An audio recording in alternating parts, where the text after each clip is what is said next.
Mobile tariff पिछले एक साल में आपने कई बार बढ़ते देखा होगा। आपके मंथली खर्चे अगर आप मोबाइल टैरिफ के नाम पर करते होंगे तो मोबाइल के बिल के रूप में आपने उनको बढ़ते देखा होगा। लेकिन अब एक राहत की खबर आप इसको मान सकते हैं, क्योंकि ऐसा माना जा रहा है कि शायद कंपनियां अब अगले एक साल तक मोबाइल टैरिफ नहीं बढ़ाएंगी। पोस्टपेड सेगमेंट में प्रतिस्पर्धा बढ़ने के कारण, और एक रीज़न ये भी बताया जा रहा है कि अगले साल आम चुनाव हैं तो शायद टेलीकॉम कंपनियां इस साल टैरिफ में बढ़ोतरी नहीं करेंगी। लेकिन अगर वो बढ़ोतरी नहीं करेंगी तो उनकी माली हालत पर क्या असर पड़ेगा, एक ये सवाल है। और क्या वाकई कंपनियां इसके लिए तैयार हैं, यही सवाल अंशुमान जी से पूछते हैं। सर, क्या करेंगी कंपनियां, क्या मानेंगी कंपनियां इस बात को कि ठीक है नहीं बढ़ाएंगे मोबाइल टैरिफ?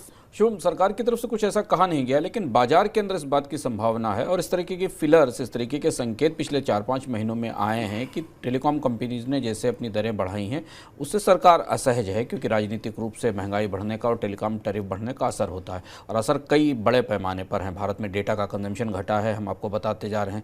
इंटरनेट की ग्रोथ में गिरावट आई है, मोबाइल फ़ोन्स की खरीद में गिरावट आई है। यानी भारत जो दुनिया का सबसे सस्ता टेलीकॉम बाजार था, अब धीमे धीमे दुनिया के महंगे टेलीकॉम बाजारों में बदलता जा रहा है। दोनों तरह से, इंटरनेट की लागत की दृष्टि से, कॉल के चार्जेस की दृष्टि से और मोबाइल फ़ोन की, तीनों तरीकों से उसका असर क्या हुआ है वो हम आपको एक अगली खबर में भी बताएंगे। लेकिन पिछले 2 साल के अंदर भारत में एंट्री लेवल टैरिफ खासतौर से प्रीपेड सेगमेंट में लगभग 2 गुना हो गया है। यानी 60-65-70 रुपए का जो प्लान था वो अब 100 से 120 रुपए के ऊपर तक पहुंच गया है। और ऐसा माना जा रहा है कि ये महंगाई की तरफ आरबीआई ने भी इशारा किया था। ये माना जा रहा है कि ये महंगाई आने वाले समय में सरकार को राजनीतिक रूप से सवालों के घेरे में रखेगी और इसलिए बाजार इस बात का आकलन कर रहा है कि भारत में प्रमुख टेलीकॉम कंपनियां शायद अगले एक साल तक अपने मोबाइल की दरों में बढ़ोतरी नहीं कर पाएंगी। सरकार की तरफ से ऐसे कोई संकेत नहीं है, टेलीकॉम कंपनियों ने नहीं कहा है, लेकिन 2 प्रमुख ब्रोकरेज फर्म्स ने अपनी ताजी रिपोर्ट में कहा है कि दूरसंचार कंपनियों में निवेश करने वालों को यह पता होना चाहिए कि इन कंपनियों पर शायद अब टैरिफ न बढ़ाने का दबाव होगा। कोटक की एक रिपोर्ट मान रही है कि कंपनियों के रेवेन्यूज में ग्रोथ 5 से 6% ही रह सकती है, क्योंकि उनको टैरिफ बढ़ाने की छूट नहीं मिलेगी।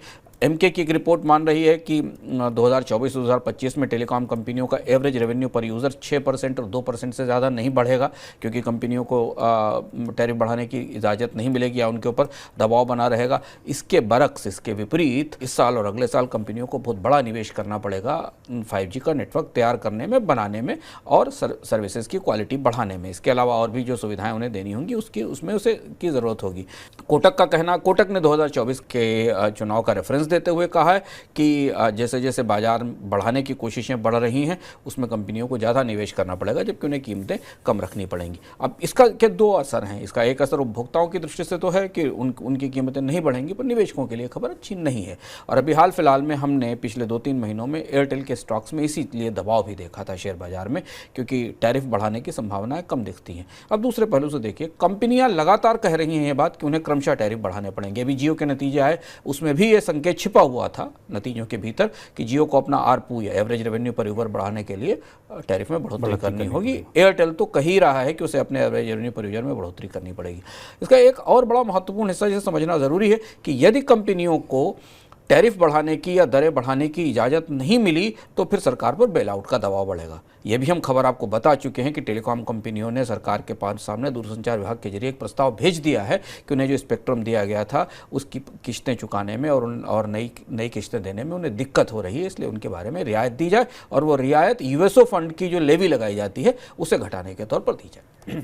तो ये बड़ी अजीब सी दुविधा है। जैसा अंशुमान जी ने बताया कि एक तरफ निवेश बढ़ाएं 5G के लिए तो दिक्कत है, क्योंकि पैसा नहीं, और पैसा कहाँ से आएगा टैरिफ बढ़ाने से, और टैरिफ बढ़ा नहीं सकते क्योंकि चुनाव को देखते हुए महंगाई बढ़ेगी। इस वजह से ऐसा है कि टैरिफ बढ़ाने में भी कंपनियों को दिक्कत होगी।